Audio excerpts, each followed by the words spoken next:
Well, hey everybody, it's Bernie DeSantis with Insignia Training Partners bringing you a mustache moment.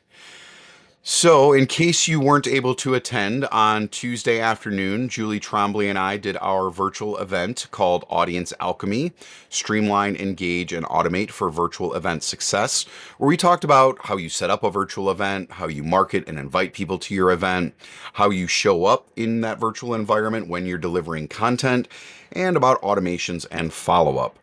Now, obviously, I have the word engage in the title, but we didn't go super in depth into all of the engagement tools that you can use in Zoom or in Teams as an example, or any of the other virtual platforms. So I figured today I'll talk a little bit about at least one of those tools that you can use.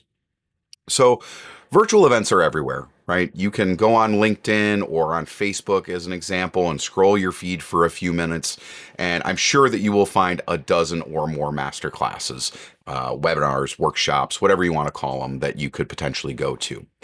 And keeping an audience engaged can actually be something that's a little bit difficult, especially if you're talking about super deep or heavy content, right?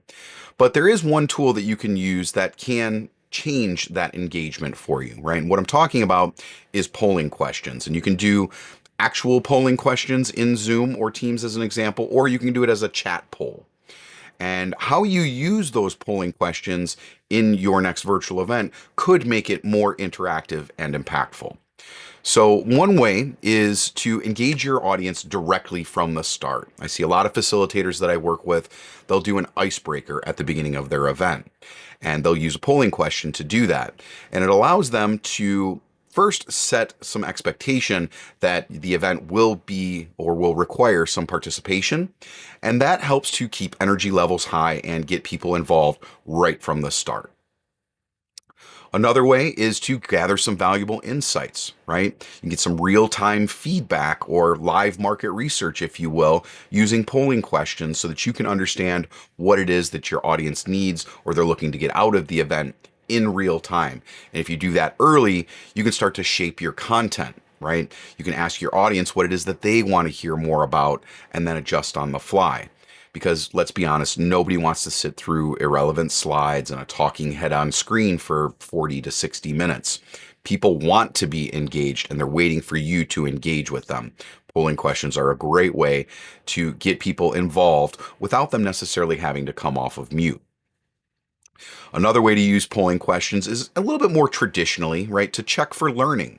So if you're doing an event that is purely about the education, right, it's for training, polls are a great way to do knowledge checks or little mini assessments to make sure that your message is landing, right? People are picking up what you're laying down.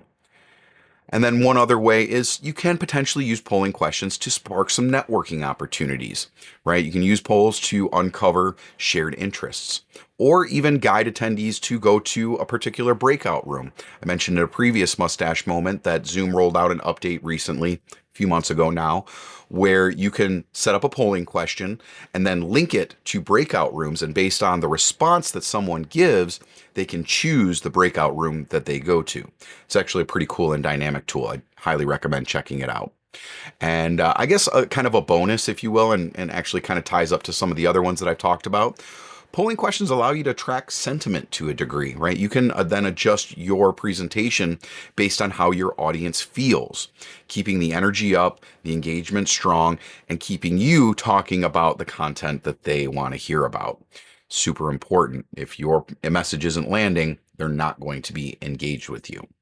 So the next time you're hosting a virtual event, don't just talk at your audience for an hour. Again, nobody wants to be talked at. Use polling questions to talk with them. But the beauty of polling questions is you can get them to communicate with you without them ever coming off of mute or having to type anything into the chat. So I hope that's helpful. Let me know if and how you are using polling questions in your virtual events. Would love to have you drop any ideas in the comments. That's your mustache moment for today. Enjoy the day and the weekend ahead.